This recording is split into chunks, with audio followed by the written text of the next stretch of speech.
Hi, I've been to the doctor today. He's my old doctor, a Sri Lankan doctor.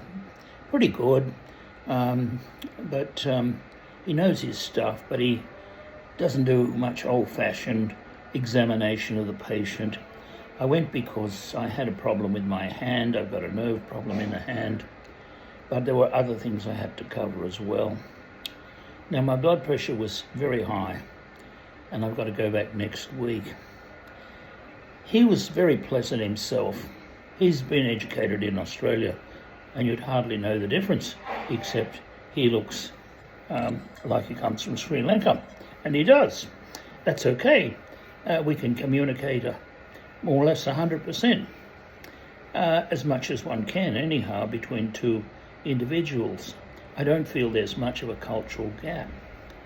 However, when I went to get my blood pressure tested again, because it was high, by the nurse, who's clearly from Eastern Asia, maybe Southeast Asia, her English was okay, no real problem, but I felt a big cultural difference.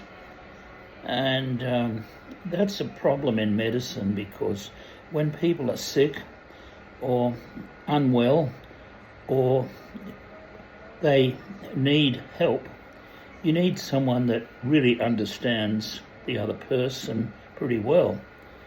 Now, there's a multicultural culture in Australia, and you can't understand every culture. But I'm from the mainstream culture, and someone who comes to Australia should understand the mainstream culture relatively well. Not perfectly, but so this woman, I said to her, tell the doctor or ask the doctor, should I take an extra blood pressure amount, and just see what he's got to say. When she got off the phone, I said, well, what's happened? He just said, take your blood pressure every day. I said, so I've not got to take the extra blood pressure tablet, just got to take the blood pressure every day. She sounded, and she was only young, and I'm 80, she sounded a bit like an officious Mandarin public servant.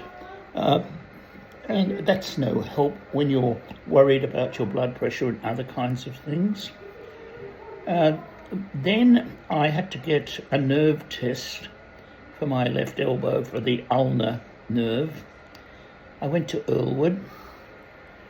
I managed to get in, and the desk receptionist was okay. No complaints there. Then I had to have the test done, and once again, an East Asian or Southeast Asian. I felt I was dealing with a robot. No warmth, no consideration. Maybe these two women, because I'm an old male, I get actually discriminated against. If I'd been an old female, maybe I would have got better treatment. Maybe they think males have got to toughen up. Mind you, I've got a walker, and I'm clearly, elderly. The second one took a long time to do the ultrasound scan of my elbow, probably about 25 minutes. She seemed to do it over and over again, and frankly, I wondered whether she was competent. She did the same things over and over 5 or 6 times. And I didn't ask her anything. I just went along with what she seemed to want me to do. She hardly talked. She didn't say, are you in any pain? I'm sorry, it's taking longer than I thought. Nothing like that. Very robotic. We don't want these types of people in medicine. In medicine, you go in to help people, and you realise people are vulnerable. Not very good. Of course, there are people from other cultures, including East Asia, that are extremely warm.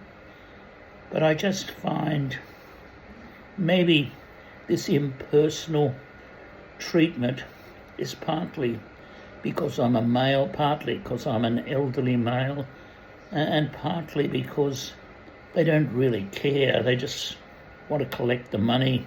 They're not interested in people of mainstream Australian culture, but they put up with it because the pay's good and life is better in Australia than most other countries. Now that's very negative, but there's a big move against multiculturalism, and nursing homes, hospitals and medical centres have lots of people who aren't from an Anglo or European background, at least in Sydney, working. And not that all people from the Anglo European background are warm and friendly. Some of them are officious too, but in general, you can make contact, particularly with the ones of Anglo-Irish, Scottish, Welsh background. They kind of understand you. You don't have to state everything. They can read between the lines, and they somehow have an understanding of older people. Now, it's quite remarkable that the Chinese, and I don't know whether these women were Chinese, but I think there's a good chance they were. Normally the Chinese are very considerate of older people, but maybe that's changed too. Way back in the 1990s, I got talking with a Chinese Australian guy. He was quite young, and I told him that I was helping my parents, and he told me what a good son I was. So back then there was, respect for people that looked after elderly people. He went out of his way to say I was a good son by doing that. Now, maybe I'm being a bit harsh, but we've had 2 million migrants come in the last 3 years, maybe in the last 2, according to some people. I think those stats are fairly accurate. And we haven't integrated these people into Australian society. They don't know any history. When I asked some of the people where I'm located at an aged care place, when did Europeans come to Australia for the first time, they have no idea. When I ask them where did the Europeans first land, and we're right on Botany Bay, they have no idea. When I ask them about, even the Japanese helpers, when I ask them about the opera Madame Butterfly, which deals with the American invasion of Japan or the American visits to Japan, they have no idea. Now, I don't understand everything about a Japanese culture, but then again, I'm not living in Japan. I'm very interested in Japan. I've never been there. And I try and find out a bit about it because we have Japanese workers here, and they're quite good. But once again, the stereotype is there. They're almost robotic, but there's a couple that are pretty warm and human.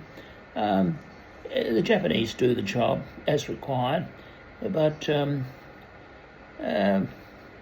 not with any personal touch, and I think that's a cultural difference. I asked someone why do the Japanese come here to work. They're all qualified nurses, but they aren't working as nurses.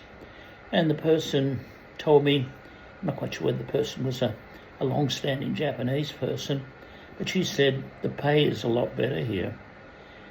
And so I think when you're old, when you're ill, in hospitals, nursing homes, public hospitals as well,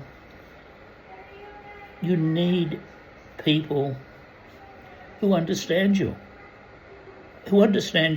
without you having to spell everything out, because when you're unwell, it's hard to spell out your needs. We need people who can guess needs because they know the culture.